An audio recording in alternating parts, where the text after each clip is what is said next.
All right. Welcome, everyone. I'd like to introduce our subject matter expert today, Melinda Gaus. Melinda is a senior administrator for community relations and development at Giant Eagle and is going to share a bit more about Giant Eagle's relationship with food banks. So Melinda, thanks so much for joining us. And Thank you very much for having me.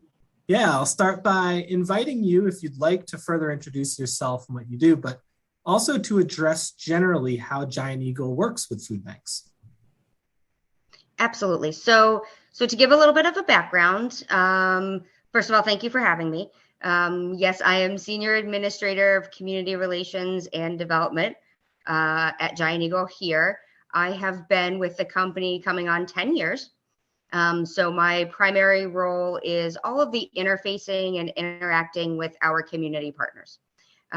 We have quite a few of them. I'm sure you are very familiar with organizations like the Heart Association, the American Cancer Society. But today, to talk specifically about the work that we do with one of our biggest partners is the food bank. So just to give you a little bit of a rough idea of the framework, we've been partners with the food bank certainly as long as I have been here. Many years before that, probably since the inception of the food bank itself. We work in a handful of ways. So first and foremost, and a lot of the logistics piece is the direct donation of food products. So that's a lot of what you think of the day old bread, items that may have been out of date by a day and we can't sell in the store anymore. So we do donate those out of each of our store locations to the food bank. We do that from every store location. We also do that on a larger scale from our warehouse locations. That is pretty much every day, all day. In addition to the food banks, we also work with 412 Food Rescue. If you are familiar with them. They are an organization that is a little bit more geared to smaller donations and to donations that need a quicker turnaround. So fresh items that need to go directly from the store for food safety purposes to a shelter, to a senior center for immediate consumption because of coding and dating. We also participate in other ways that are not direct food donations. We do fundraisers.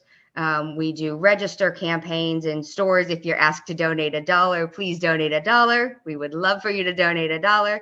100% of that goes to the food banks if I get to put my plug in.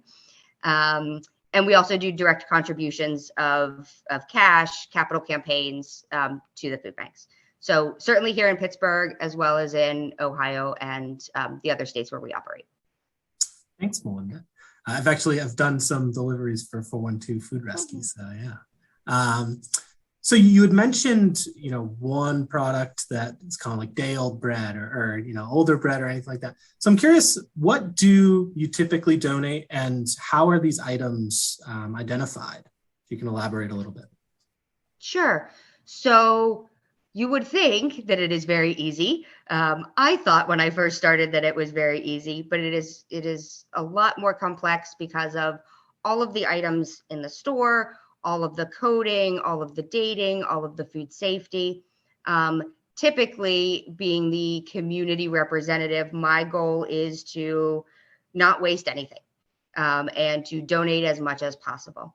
The flip side of that is we need to work very closely with our food safety teams to make sure that the stuff that is leaving is not damaged, out of code, is going to be harmful. So typically it's a little bit of a push-pull. Me saying, let's donate everything, and food safety saying, hang on, we got to make sure that this is right. So we have a lot of meetings with their team talking about what the products are, how that works, how we pull things from shelves. Right now, I think primarily most of what is being donated is what I would call center store stuff. So that is canned vegetables, macaroni and cheese, sort of everything that is non-perishable. We also have a meat donation program where we pull meat from shelves and freeze it and then donate that as well, which the food banks, if I speak for them a bit, are really excited about that product. That's a high value product. People really want that. So we have a whole program for that. And then you'll also see a lot of fruits, vegetables, and bakery as well. It's kind of the primary things that we donate. We are actually in the process right now of exploring expanding categories. It takes a while because there's a lot of dating and coding and manufacturing things you have to think about. But our goal is to eventually expand to some of those products that are a little bit more difficult, like dairy. Dairy's got a lot of specific dating, so you just have to be very careful there. For like perishable or for non-perishable items, is there a certain way that those are identified as let's donate them, or is there any specific reason? Typically, that's a good question. There are typically reasons that we have to pull things from shelves for dating when they are not potentially the most optimal to sell because it says, Best Buy or Freshest Buy. And that may be according to how the manufacturer wants to present their product as its best possible condition. But it's still perfectly safe. So we actually, each of the food banks, and I know that they may have presented here, they have their own set of rules and regulations as well. So if we pull a box of cereal that we say, okay, we can't sell this because it's past the best buy date, it is actually still safe and perfectly fine and good for months, years, let's say years, but afterwards. And the food bank has their own guidelines on, okay, you've pulled it and now we will still accept it up till this date. Great, thanks. You mentioned some campaigns that you run. Do you have community donation campaigns? And can you elaborate a little bit on some of those? Yeah, so we do 2 large register campaigns every year. Again, that is the very easy donate $1 at the register.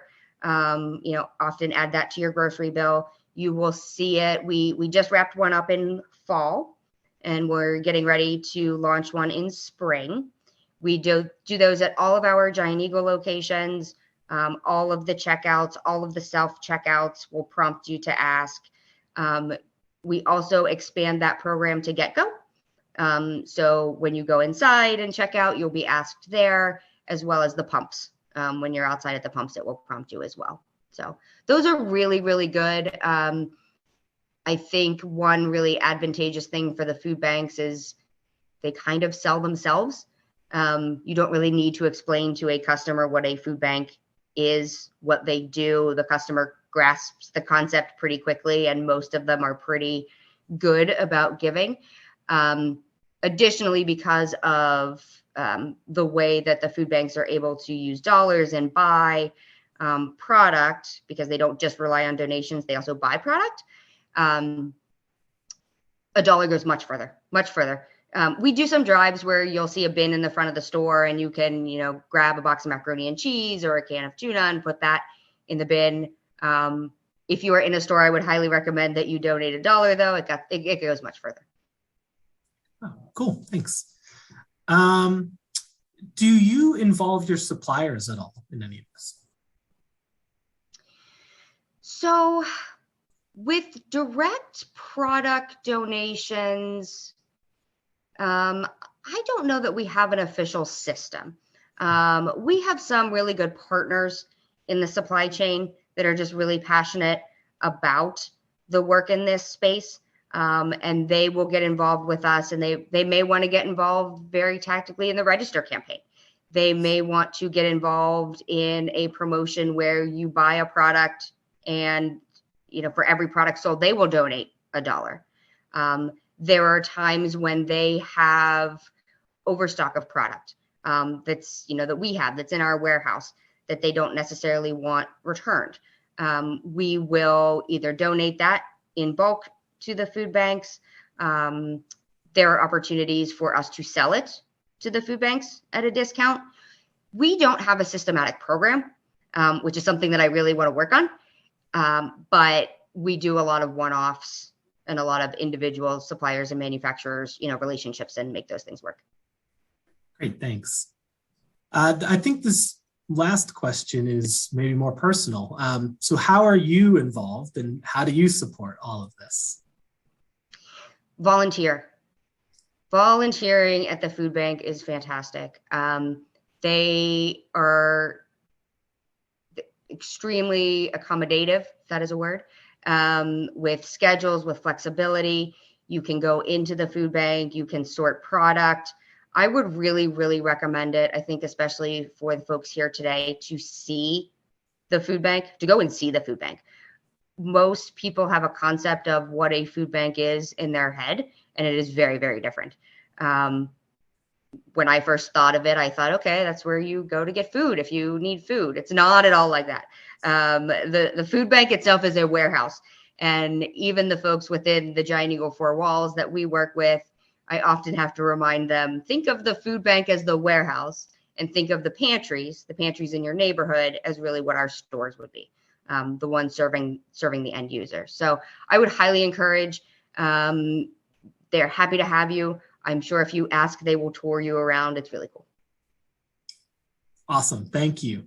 And Melinda, thank you so much for joining us today. That's all I have for the questions. I will allow you a final word if you want to say anything, but I really appreciate your time today. I don't have anything to say. Just thank you. Thank you for having me. I am not very often on this side of the camera presenting, so it's a pleasure to be able to share it. And looking forward to any questions that come after this. Yes, absolutely. And we appreciate your expertise. So thank you, Melinda, and have a great evening. Great. Thank you.